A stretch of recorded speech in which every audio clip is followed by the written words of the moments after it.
Assalamualaikum warahmatullahi wabarakatuh.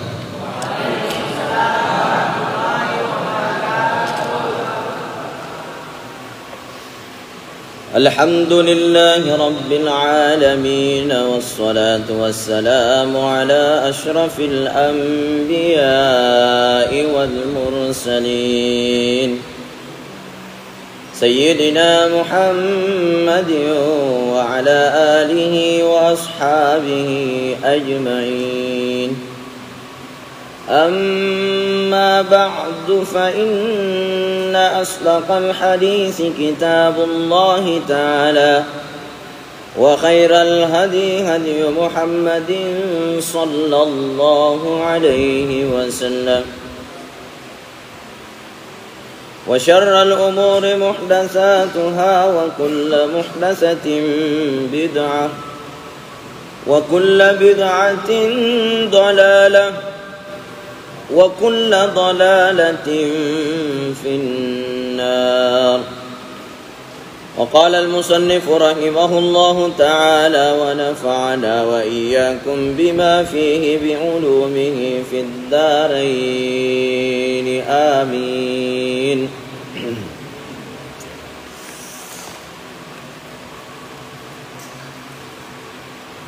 Wa 'an ibni Umar radhiyallahu anhu qala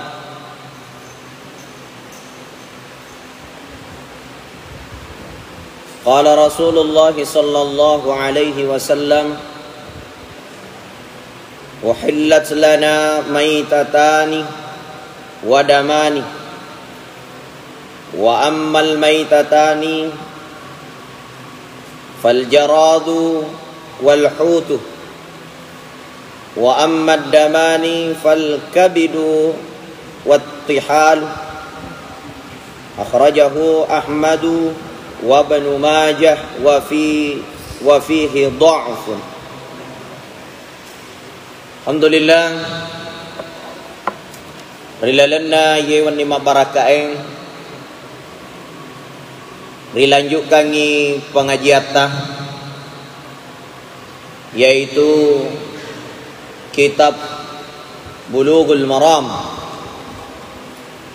nakarange andre guruta Al-Hafiz Ibnu Hajar Al-Asqalani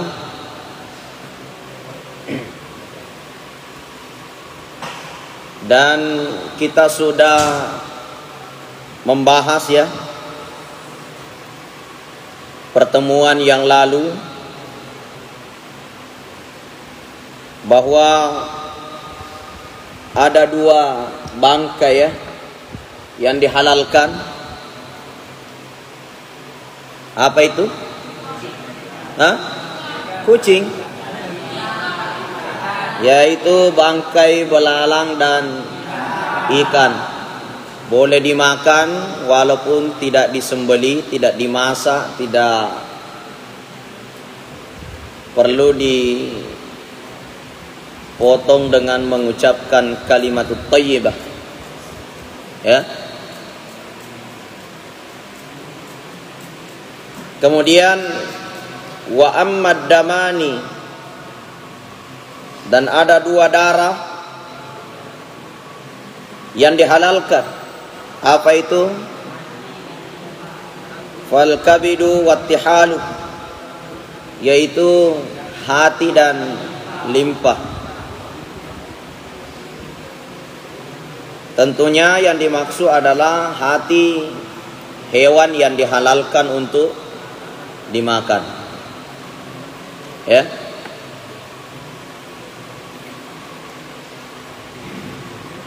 Kemudian kita berpindah ke hadis yang selanjutnya.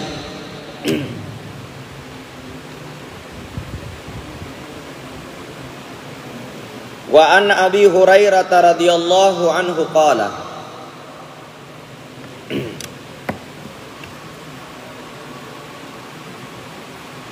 qala Rasulullah sallallahu alaihi wasallam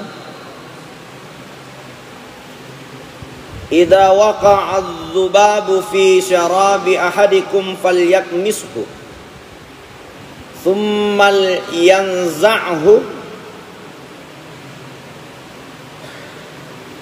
fa inna fi ahadi janahaihi da'an wa fil akhari shifaan. Akhrajahul Bukhari wa Abu Dawud wa zada wa innahu yattaqi bijanahihi alladhi fihi da'u.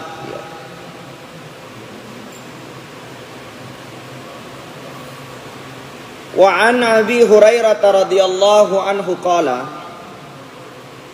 paupole ri panguluta Abi Hurairah makadang qala Rasulullah sallallahu alaihi wasallam, Rasulullah sallallahu alaihi wasallam bersabda, makadai Nabita Muhammad sallallahu alaihi wasallam tunisari pamasi nania asalamakan, idza waqa'a adh-dhubabu fi syarabi ahadikum, apabila lalat jatuh pada minuman seseorang di antara kalian, nareko angka lalat buang rilalenna uai minumanmu tu menang, ya,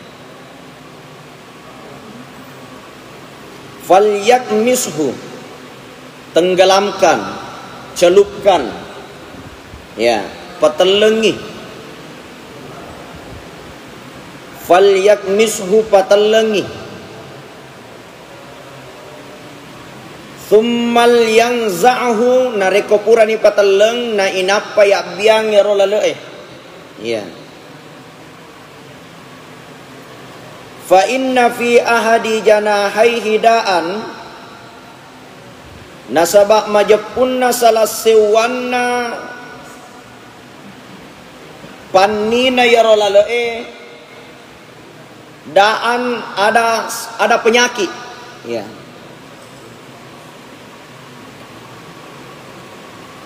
Wa fi akhari shifaan, dan salah satu juga sayapnya itu ada syifa, obat, ya. Akhrajahul Bukhari, hadisena pasui andre gurutta Imam Bukhari, wa Abu Dawud, dan nia panguluta Abu Dawud, wa zada, dan ditambahkan angka tambahan pole andre gurutta rong hadis ayeng, wa innahu yattaqi bi janahihi alladhi fihi da'u, ya. Majapuna salah satu sayap daripada lalat itu mengandung ad-da'u, obat, ya.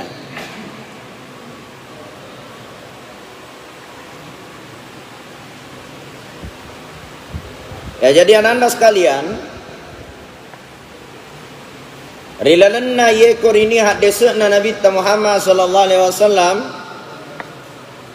memberikan penjelasan kepada kita nawareki sidi pemahaman dan ilmu yang sangat bermanfaat. Nabi sallallahu alaihi wasallam mengatakan, idza waqa'a adh-dhubabu fi syarabi ahadikum falyakmishu, nareko matangangi minum, tiba-tiba angka lale tepat kulalena minum matang, apakah kita sedang minum kopi, minum teh, atau minum jus, atau di dalam air minum kita, maka dia Nabi falyakmishu, celupkan lalat itu sampai ke dalam patelengnya rolale.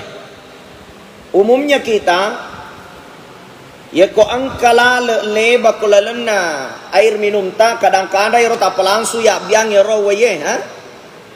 Langsung kita buang karena mungkin merasa jijik, merasa ki maka dah majemeng, kotor, majebo, ha? Karena kita merasa jijik sehingga kita membuang semua air minum yang dihinggapi lalat. Nalebai ngilale. Padahal Nabi Sallallahu Alaihi Wasallam mengatakan sebaiknya lalat itu dicelupkan. Disodok tamer lele ya. Ya kolebe koro patelengi. Kemudian setelah kita celupkan baru dibuang itu lalatnya, bukan airnya yang dibuang ya. Bukan minumannya, bukan jusnya, bukan tehnya ya. Fa inna fi ahadi janahaihi da'an wa fil akhari shifaan. Karena sesungguhnya salah satu di antara lalat sayap lalat itu mengandung penyakit, dan juga salah satunya itu mengandung shifaan, obat atau penyembuh. Ada seorang dokter yang mengajukan di Amerika itu di salah satu universitas untuk dilakukan pemeriksaan di laboratorium. Ternyata lalat itu yang umumnya kita ketahui kotor. Dia berada di tempat-tempat yang kotor. Tapi setelah dilakukan penelitian dalam universitas di Amerika itu, para dokter-dokter ahli di bidang ini menemukan sebuah penemuan bahwa ternyata lalat itu ketika dicelupkan di dalam air minum, dia akan mengeluarkan satu zat yang bisa menjadi penawar, menjadi penyembuh segala macam penyakit. Entah itu penyakit gula, entah itu penyakit apa saja, yang ketika dia hinggap di dalam air minum atau di dalam makanan, umumnya di minuman-minuman kita, itu akan membawa racun, membawa toksit atau patogen, ya, membawa virus, membawa kuman yang bisa menyebabkan kita sakit. Tapi ketika lalat itu dicelupkan ke dalam, dia akan mengeluarkan zat yang akan menjadi penawar. Dia akan menetralisir racun-racun di dalam air itu, sehingga nantinya penetralisir yang keluar itu ketika diminum akan menjadi obat di dalam tubuh kita. Dia akan meningkatkan imuniti tubuh, meningkatkan imunitas antibodi ya. Begitulah penelitian yang dilakukan oleh para dokter. Termasuk pada tahun 90-an itu di Jepang juga pernah diteliti, menemukan hal yang sama, bahwa ternyata lalat yang kita kenal itu kotor. Ketika hinggap di makanan, justru jangan disia-siakan, karena ketika dicelupkan ke dalam baru dibuang itu lalat, maka minuman itu akan menjadi obat, menjadi penawar yang sangat mujarab bagi berbagai macam penyakit dalam tubuh kita. Cuman tidak ada anjuran sengaja menangkap lalat kemudian dimasukkan di minuman. Ya. Kamu matung ketik ngilale. Maka ada obat pala lale nasu guruta, ma pengaji. Ka hadis na. Wah, nang kali ngasih polo-polo hadis Nah sangka hadis na no. Lo ketika lale na telenga ko minuman na apa lagi sok minungi. Na kan na joli-joli maga. Nah, jadi yang dimaksud itu adalah ketika lalat secara tidak sengaja dia hinggap di minuman, maka janganlah dibuang minuman itu. Maka itu masuk kategori mubazir. Orang yang mubazir itu adalah ikhwanu, saudaranya setan.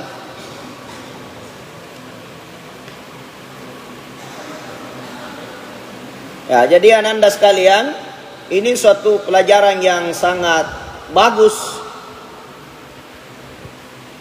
bahwa ketika ada lalat yang jatuh di minuman itu, janganlah kita jijik. Ya.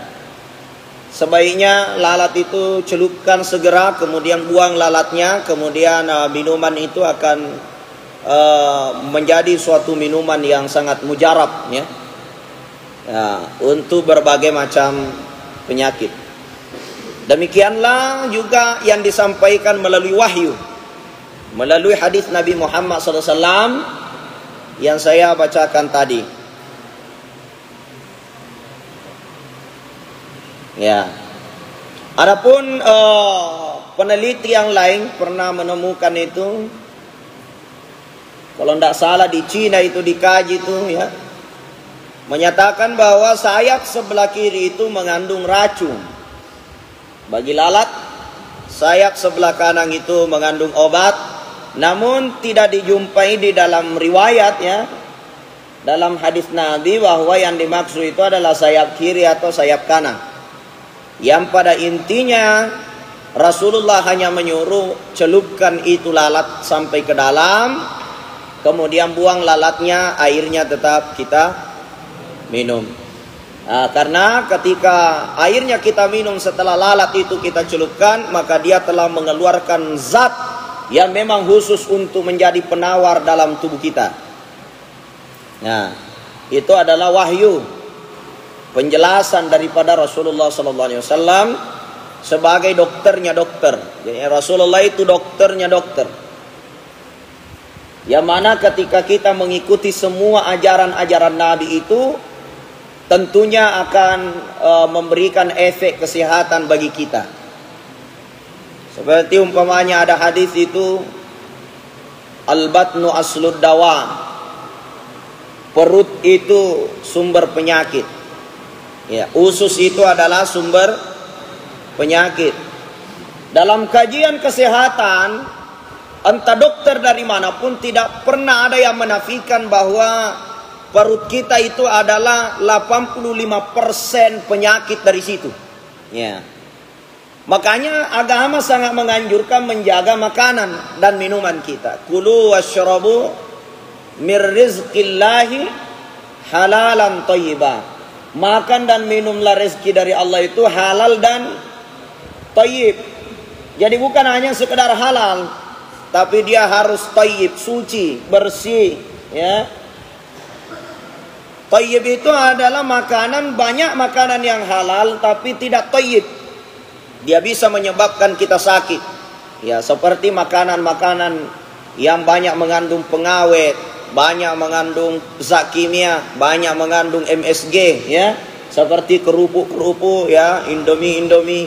Ananda-ananda sekalian ini banyak makan Indomie, banyak makan kerupuk-kerupuk, banyak makan makanan yang mengandung zat-zat pengawet. Nah, itu masuk di dalam usus kita. Itulah nanti yang akan dihantar oleh darah, dipompa oleh jantung ke seluruh tubuh kita. Akhirnya terjadilah gagal ginjal, terjadilah kanker, terjadilah asam urat dan lain sebagainya. Dan semua bersumber daripada usus. Dan itu tanpa kajian manapun, Rasulullah sudah menyampaikan bahwa al-batnu aslud dawa. Usus itu adalah sumber penyakit, perut itu adalah sumber penyakit. Makanya kita dianjurkan untuk mengisi dengan hal-hal yang bermanfaat bagi tubuh kita, makanan-makanan yang bermanfaat bagi tubuh kita. Banyak makan buah-buahan, ya, banyak makan sayur-sayuran, makan yang alami-alami, ya, seperti pepaya, makan pisang. Banyak makan pisang, tinggi zat besinya. Makanya kalau banyak makan pisang, giginya bagus, tulang-tulangnya sehat. Mau bagus kulitnya, banyak makan timun. Ya, karena timun mengandung vitamin E dan vitamin A yang tinggi. Mau punya mata yang sehat, banyak makan wortel. Ya, kenapa? Karena di dalam wortel itu mengandung vitamin A atau beta karoten tinggi. Ya, kalau banyak makan wortel, insya Allah mata senantiasa sehat. Kenapa kelinci tidak ada yang sakit mata dan tidak ada yang kena rabung mata dan tidak ada yang pakai kacamata? Karena makanannya adalah Rasulullah dalam satu hadis mengobati mata itu banyak makan daging kelinci. Ternyata dalam kajian sains, kelinci itu makanannya adalah rata-rata adalah tanaman-tanaman yang mengandung vitamin A atau beta karoten tinggi. Jadi Rasulullah itu dokternya dokter. Paham? Nah. Kalau mau ususnya sehat, banyak makan kangkung. Nah, itu banyak kangkung di bawah itu ya biasa ya. Tumbuh-tumbuh, itu langsung ambil, masak, peras airnya minum atau jadikan sayuran boleh ya. Kalau mau tidak enak ya aja munasu yang terima matai.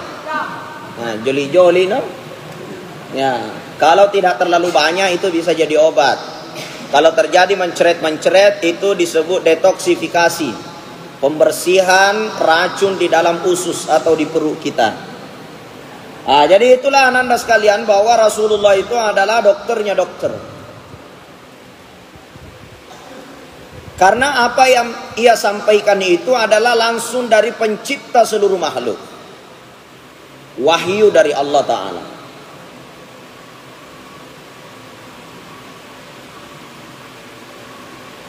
Apa yang dikatakan oleh Nabi itu semua adalah wahyu dari Allah.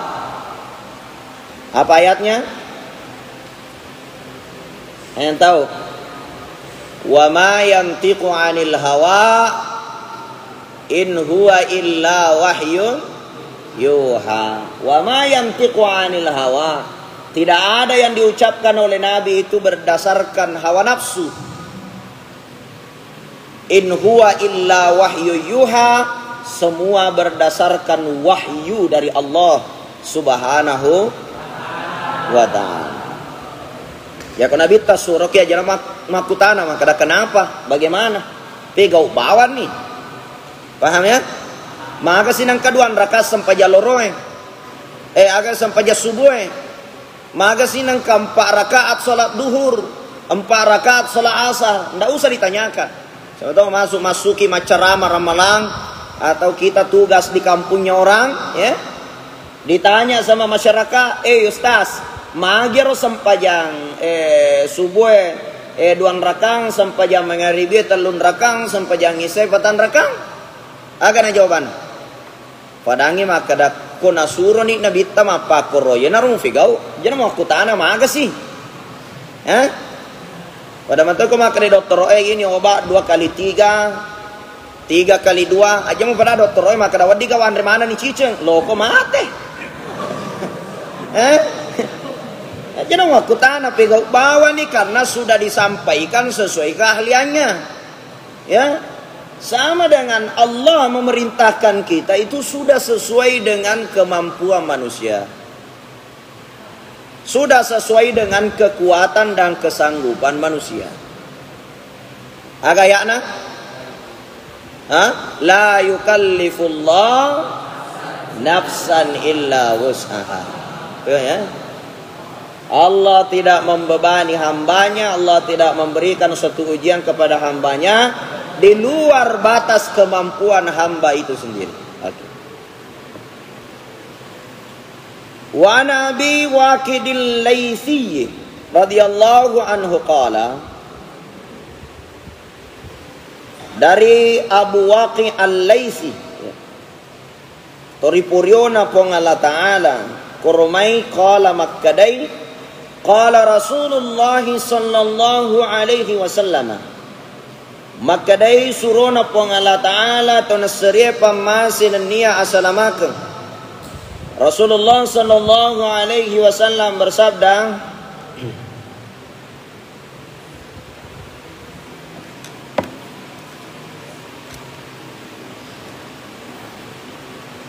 ma quti'a minal bahimati wa hiya hayyatun fa huwa mayyitun ma quti'a minal bahimati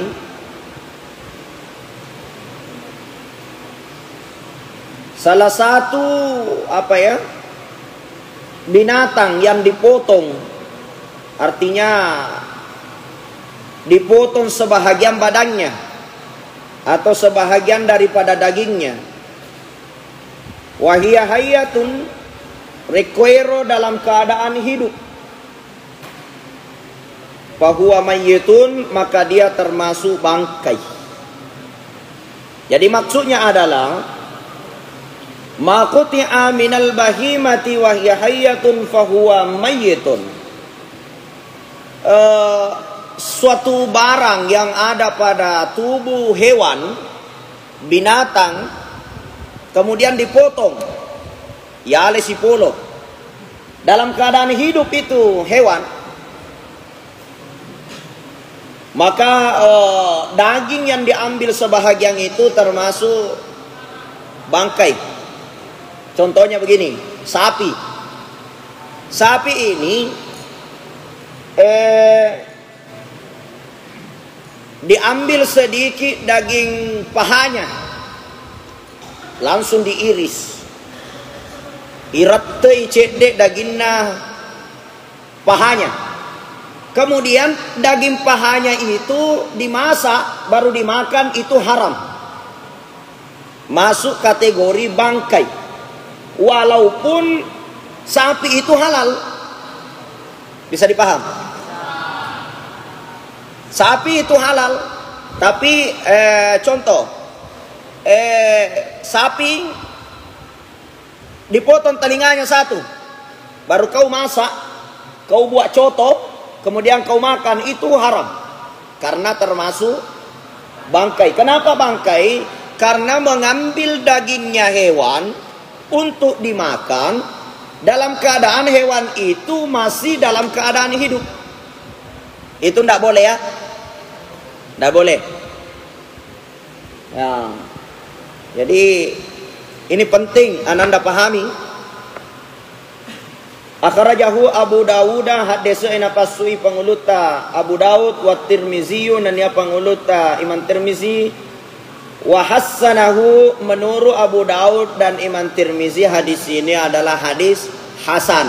Ya, hadis hasan itu kalau kita belajar ulumul hadis, ya ilmu hadis, itu hadis yang dibawanya sahih. Itu disebut hasan, ya.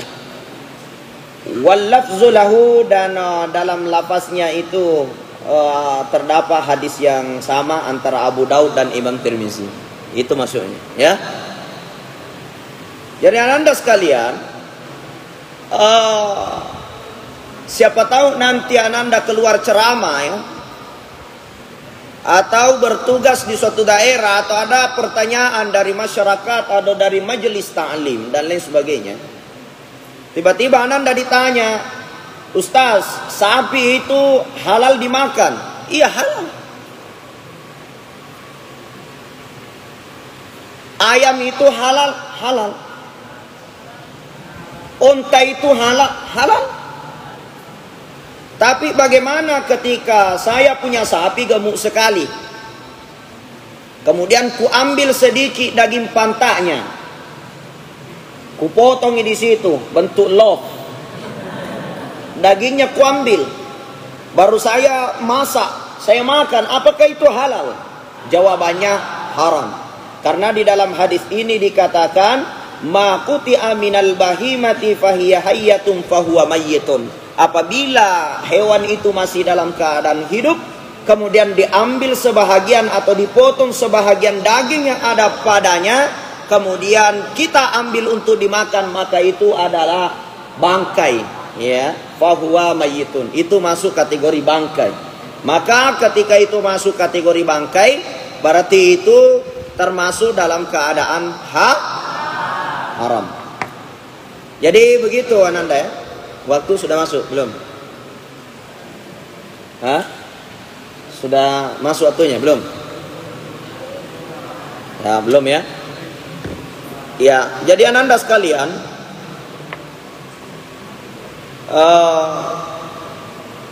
Ada pertanyaan sampai di sini? Hah? Coba ada pertanyaan?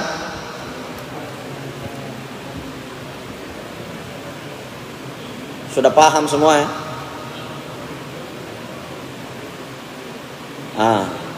Sudah paham?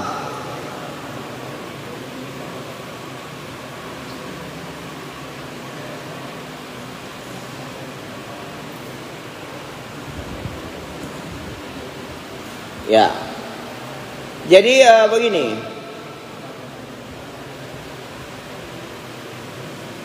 Segala sesuatu yang diharamkan dan yang dihalalkan, ada keadaan-keadaan tertentu, sesuatu yang halal bisa jadi haram, sesuatu yang haram bisa menjadi halal.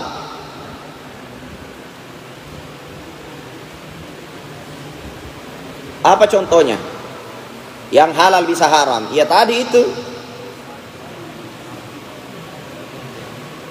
Saya tanya, berhubungan badan suami istri halal apa haram? Halal apa haram? Tapi kalau dilakukan pada saat berpuasa di bulan Ramadan, di siang hari, halal apa tidak? Haram. Halal apa tidak? Haram. Kenapa menjadi haram? Disebabkan karena adanya dalil yang mengharamkan. Ya, begitu cara menjawabnya. Jangan sampai bertanya, kenapa haram? Napuran info bene. Kenapa haram? Saya sudah nikahi. Jawabannya ada dalil yang mengharamkan. Kan begitu pertanyaannya, ya. Orang-orang yang fanatik tapi ilmunya masih perlu belajar, ya. Banyak-banyak begitu. Selalu bertanya bilang, "Aina dalil?" Mana dalilnya? Mana dalil? Nah, makanya Anda semua harus paham dalil. Setiap orang bertanya jangan maka degere ya anu. Nah, cocok itu. Maka dia harang, jangan. Usahakan kalau ditanya bagaimana hukumnya ini, kenapa begini? Qala Rasulullah, qala Allah Ta'ala. Itu. Kenapa haram ini? Qala Allah Ta'ala. Kenapa tidak boleh dilakukan ini? Qala Rasulullah sallallahu alaihi wasallam. Itu yang hebat itu. Paham ya? Kalau tidak ada dalam Quran kita jumpai, tidak ada dalam hadis, ya kita mengambil qala salaf, berkata ulama salaf. Ma huwa salaf? Ya. Siapa yang termasuk di situ? Ya, mungkin para sahabat yang dimaksud. Mungkin para tabi'in, para tabi'ut tabi'in atau ulama-ulama salaf. Ya. Seperti imam-imam mazhab. Ya. Bagaimana qala Syafi'i, bagaimana perkataan Imam Syafi'i? Ya. Qala Al-Hambali, bagaimana pendapat Imam Ahmad bin Hanbal? Ya. Usahakan begitu. Bagaimana hukumnya ketika saya punya roti, kemudian rotiku sudah basi, apakah boleh dimakan itu roti kalau sudah basi? Boleh apa tidak? Anda punya roti halal apa tidak? Tapi kalau sudah basi boleh dimakan apa tidak? Kenapa tidak boleh? Nah, itu jawabannya salah. Kenapa tidak boleh? Karena basi, itu salah. Ya, kalau bilang kenapa rotinya tidak boleh dimakan, jawabannya karena Allah berfirman, Kulu washrabu min rizqillahi halalan thayyiba. Makanlah dan minumlah rezeki dari Allah itu halal dan thayyib. Halal, roti halal. Tapi sudah tidak thayyib karena dia sudah basi. Tidak memberi manfaat lagi pada tubuh kita, bahkan bisa membawa mudarat bagi tubuh kita. Bisa dipaham? Begitu caranya. Jadi kalau ditanya, kenapa begini? Qala Allah Ta'ala, qala Rasulullah sallallahu alaihi wasallam. Itu baru santri namanya. Santri nadika hadis napa lah santri agar. Ada juga beberapa hal yang sesungguhnya perkara itu diharamkan. Akan tetapi ada kalanya dia bisa menjadi mubah, boleh dilakukan. Seperti kita ketahui berbohong itu halal apa haram? Halal apa haram? Tapi ketika ada orang yang ingin dibunuh, kemudian dia bersembunyi di tempat yang kita ketahui, dan kita ketahui bahwa orang itu ketika kita menampakkan dia akan dibunuh, maka orang yang mau membunuhnya bertanya, mana si anu, mana fulan? Kemudian kita jawab, saya tidak tahu, padahal sebenarnya kita tahu tempat persembunyiannya. Padahal orang itu adalah orang baik-baik. Maka hal itu dibolehkan. Apa dalilnya? Rasulullah pernah menyelamatkan seorang Arab Badui yang dikejar untuk dibunuh. Kemudian Rasul lewatlah orang itu bersembunyi di tempat yang ada di belakangnya Rasulullah. Kemudian Rasulullah bergeser sedikit satu langkah daripada tempat dia berdiri.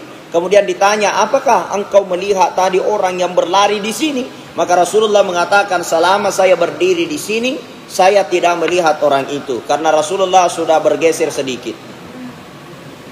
Paham ya? Jadi Rasulullah mensiasati. Tidak berbohong, tapi Rasulullah mensiasati disebabkan karena menyelamatkan jiwa orang yang baik-baik. Bisa dipaham? Maka itu menjadi sesuatu yang dibolehkan. Tapi aja tahu sih mau terima boleh. Bapak boleh. Na boleh guruna, na boleh si bawana. Angka kue. Mana? Ya. Jadi begitu Ananda ya. Khazanah keilmuan kita harus ditingkatkan. Dan keilmuan seperti ini hanya didapatkan melalui ngaji kitab kuning seperti ini. Ngaji melalui kitab. Kalau melalui pelajaran-pelajaran sekolah, hanya sangat kecil kita dapatkan. Kalau kita ingin bersungguh-sungguh mendapatkan ilmu di pondok pesantren. Karena ilmu yang memang betul-betul tersimpan dalam ilmu pondok itu adanya di pengajian kitab yang disebut biasanya dengan bahasa halaqah. Ya, seperti ini.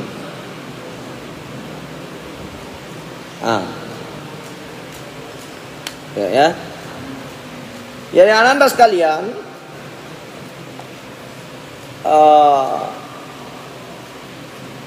insyaallah untuk pertemuan kita selanjutnya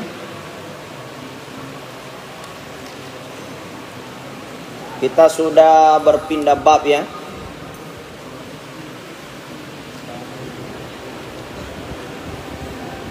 Kita akan berpindah di babul aniyah. Babul aniyati, yaitu bab yang membahas tentang at-tarong, bejana. Dan insyaallah kita lanjutkan di pertemuan selanjutnya. Mudah-mudahan Ananda semua sehat afiat, rajin ikut halaqah, karena pengajian halaqah ini adalah pengajian keberkahan. Ya, kalau Ananda duduk di majelis begini, ini adalah majelis berkah. Ada santri saya dulu tidak tahu bahasa Indonesia, tidak tahu bahasa Bugis. Bahasa Indonesia saja paham sedikit-sedikit dari Malaysia. Tapi dia rajin sekali. Kalau saya memberikan pengajian, ya saya waktu itu bawakan kajian kitab Hikam ya, kitab Al-Hikam. Dia selalu duduk di depan. Padahal dia nggak terlalu tahu pengajian, apalagi saya banyak gunakan bahasa Bugis. Ya, karena kita punya berciri khas pondok itu ya kita pakai bahasa Bugis. Tapi dia rajin, dia nggak paham ya duduk saja. Tapi dengan keberkahan ilmunya itu dia diberikan makom di sisi Allah Subhanahu wa Ta'ala. Dia selalu dihargai kemana-mana, dia dihargai, dihormati. Ya, kenapa? Karena ada keberkahan ilmu. Ya, jadi ananda semua kalau ingin memiliki ilmu yang berkah, nah itu rajin ini halaqah. Ya, mungkin ananda pengajian di sini tidak terlalu paham atau mungkin macule-cule mimun retudang ya, atau dia cuma tidur-tidur saja mendengar pengajian, tapi karena kesungguhannya orang tuanya di rumah rezekinya lancar, orang tua di rumah diberikan kesehatan, ya, diberikan kekuatan, diberikan banyak rezeki yang mudah, banyak berkah, kemudian itulah yang dipakai untuk ongkosin sekolah kita macam-macam. Kenapa? Keberkahan daripada perjuangan anaknya di pondok yang berjihad menuntut ilmu agama. Nah, jadi rajin nih ikut halaqah ya. Ya, saya kira itulah yang saya ambil sebagai pengajian kita. Babul Aniyah an Huzaifah bin al-Yamani qala Rasulullah sallallahu alaihi wasallam ila akhir. Wallahu a'lam bissawab. Allahumma salli ala sayyidina Muhammad wa ala ali sayyidina Muhammad. Allahumma 'allimna ma yanfa'una. Allahumma barik lana fi 'ilmina. Allahumma akrimna bi karamatil Qur'an. Allahumma akrimna bi karamati Muhammadin sallallahu alaihi wasallam. Rabbana zalamna anfusana wa illam taghfir lana wa tarhamna lanakunanna minal khasirin. Bismillahilladzi la yadurru ma'asmihi syai'un fil ardi wa la fis sama'i wa huwas sami'ul 'alim. Bismillahilladzi la yadurru ma'asmihi syai'un fil ardi wa la fis sama'i wa huwas sami'ul 'alim. Bismillahilladzi la yadurru ma'asmihi syai'un fil ardi wa la fis sama'i wa huwas sami'ul 'alim. Rabbana atina fid dunya hasanah wa fil akhirati hasanatan wa qina adzaban nar. Sallallahu ala khairi khalqi sayyidina wa maulana Muhammadin walhamdulillahi rabbil alamin. Akhiru da'wana 'anil hamdulillahi rabbil alamin. Wabillahi taufiq was sa'adah. Hadana Allahu wa iyyakum ila sabilis salam. Assalamualaikum warahmatullahi wabarakatuh.